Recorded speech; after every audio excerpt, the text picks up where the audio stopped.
Hi guys, what's up?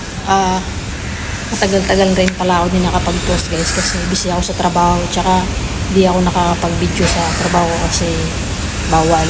So, ngayon babawi ako kasi araw ngayon ng di ako guys. So, bukas pa ako babalik. So, kaya sulit-sulitin ko na yung gala ko guys. Ngayon nag-antay ako ng grab ko guys. Pauwi ako sa apartment ng guys sa Manila guys. Didiretso pala ako ng ng grocery guys kasi nag-request yung jowa ko na magluto daw ako ng adobong baboy kaya naglulutuan ko siya mamaya guys. So yun guys, dito na ako ngayon sa grocery guys. Naghanap pala ako ng baboy. Nakalimutan ko guys, yung area pala to guys is mali kasi dito guys. So mga Muslim sila. So wala silang tinitinda na baboy. Meron ng ganun sa mga Chinese shops. Ito kasi puro lang siya. Halal. Manok lang siya. Tapos beef, lamb. Yun yung mabibili dito sa mga karne. Ito guys, mga puro manok to guys. So itong gariya naman guys, puro naman to beef siya guys. So yun guys, dahil wala silang baboy, manok na lang bibili ko guys. Adobuhin ko na lang guys. Napakuluan ko ng plato guys. Yung bartikulo natin guys. Malinis na to siya guys. Guys. Iwan na rin ako ng lamas guys. Ito yung luya guys. Yan guys Okay na to guys. Hindi na ako naglagay ng sibuyas.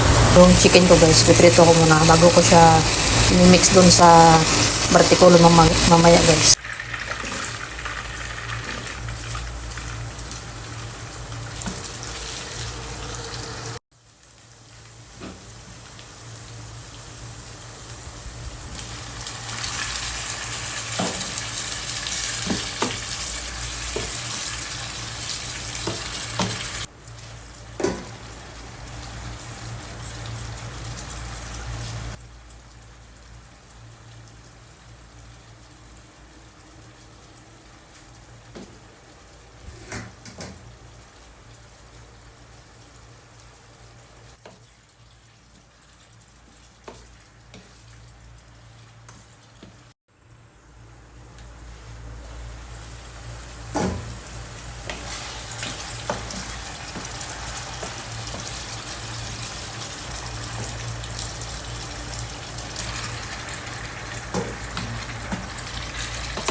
Luto na yung adobo natin guys.